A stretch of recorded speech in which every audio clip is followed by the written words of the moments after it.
में अखिलेश यादव बहुत बड़ा एक्सपेरिमेंट करने वाले हैं। उनकी नजरें राजा भैया पर टिकी हुई हैं। वो 2027 विधानसभा चुनाव के लिए राजा भैया को अपने पाले में लाना चाहते हैं।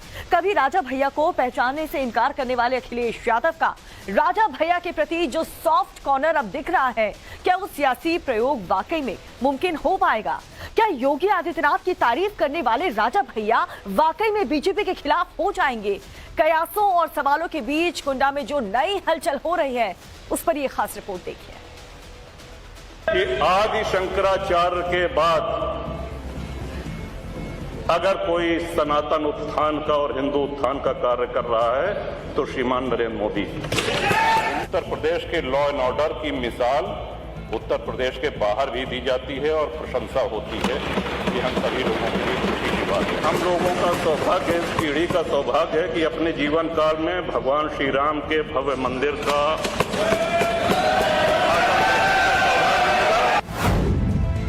राम मंदिर, सनातन, यूपी की कानून व्यवस्था और राज्यसभा चुनाव, इन तमाम मोर्चों पर बीजेपी का साथ देने वाले राजा भैया क्या सियासत में बहुत बड़ा स्टेप लेने वाले हैं? क्या राजा भैया अपनी पॉलिटिक्स का टॉप गियर अखिलेश यादव की साइकिल के साथ लगाने वाले हैं? क्योंकि समाजवादी पार्टी कौशाम्बी और प्रतापगढ़ में जीत मिलने के बाद राजा भैया पर निसार है। कहा यह भी जा रहा है कि 2027 में रघुराज प्रताप सिंह उर्फ राजा भैया का स्टैंड क्या रहेगा, ये उन्होंने लोकसभा चुनाव के नतीजों के बाद डिसाइड कर लिया है।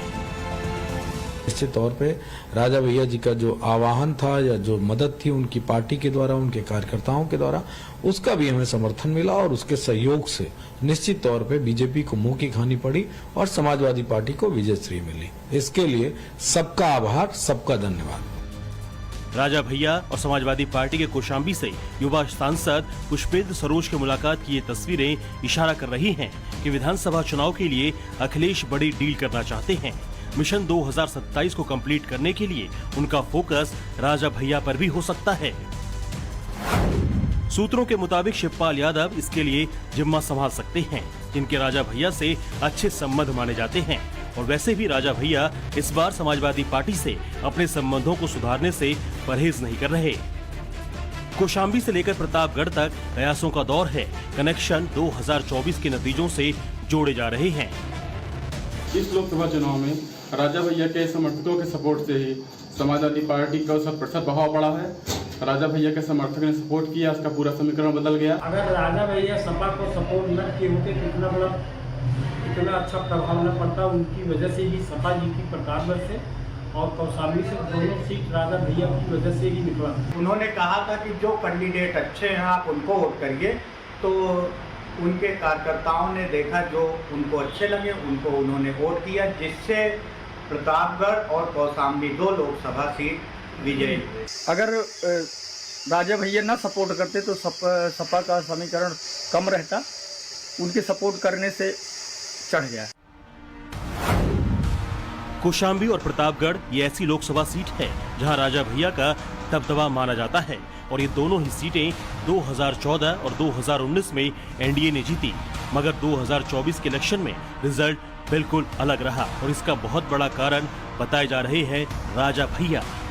वही राजा भैया जिन्होंने खुद को न्यूट्रल बताया, मगर अपने समर्थकों को मर्जी के मुताबिक वोट डालने की आजादी दे रखी थी। राजा भैया ने इस चुनाव में कोई भी कैंडिडेट खड़ा नहीं किया और न ही किसी से गठबंधन किया, इसलिए वो साइलेंट थे। लेकिन उनके समर्थकों का जोश कम नहीं था। कहा जा रहा है कि अंदर खाने राजा भैया का झुकाव समाजवादी पार्टी की तरफ था, जिसका असर नतीजे के तौर पर देखने को मिला। राजा भैया के प्रभाव वाली सीटों पर साइकिल की रफ्तार बहुत तेजी से दौड़ी। कौशाम्बी लोकसभा की कुंडा विधानसभा में समाजवादी पार्टी के कैंडिडेट को 1,01,724 वोट मिले और बीजेपी को 65,555। पावागंज विधानसभा में अखिलेश के कैंडिडेट को 82,544 वोट मिले और बीजेपी प्रत्याशी को 61,852। इसके अलावा मंझनपुर, चायल और सिराथू पर भी समाजवादी पार्टी को ही लीड मिली। ये लीड इतनी ज्यादा थी कि बीजेपी कहीं भी टक्कर देती नजर नहीं आई।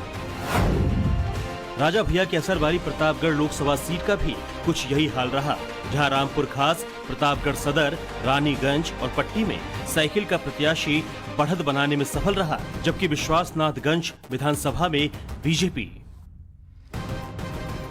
किन कारणों से भारतीय जनता पार्टी को जीत मिली है या किन कारणों से भारतीय जनता पार्टी अपेक्षित सफलता प्राप्त नहीं कर सकी है, इनके लिए पार्टी समीक्षा करती है। समीक्षा में बूथवार किन किन मुद्दों पर भारतीय जनता पार्टी के लिए समर्थन मिला या नहीं मिला, इनको लेकर के बातचीत करेंगे। किन जातियों के कारण, किन मुद्दों के कारण, किन बयानों के कारण, किन तैयारियों के कारण, इन सारे मुद्दों पर विस्तृत तौर पर पार्टी समीक्षा कर रही है और समीक्षा के बाद ही कुछ कहा जा सकता है। राजा भैया अचानक कैसे अखिलेश को प्यारे लगने लगे, कैसे उनकी पॉलिटिक्स बार बार टर्न लेती है, इसकी इनसाइड स्टोरी आपको बताएंगे।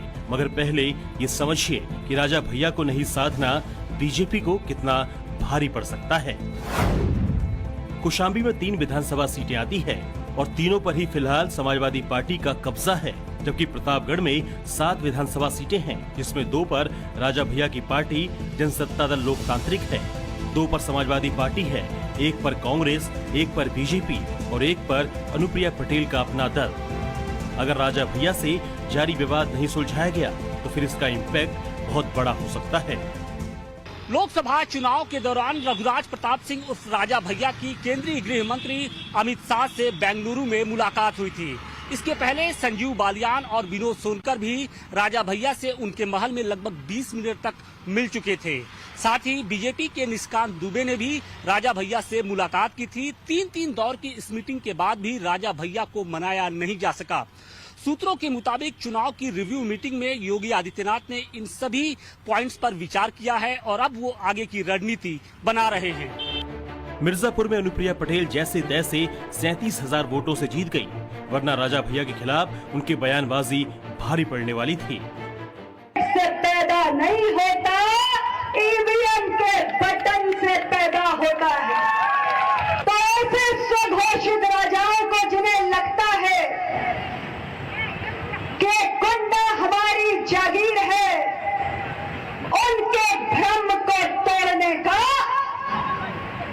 अब आपके पास एक बहुत बड़ा सुनहरा अवसर आ चुका है और राजा या रंग बनाने का काम सिर्फ मतदाता भाइयों के हाथों में है।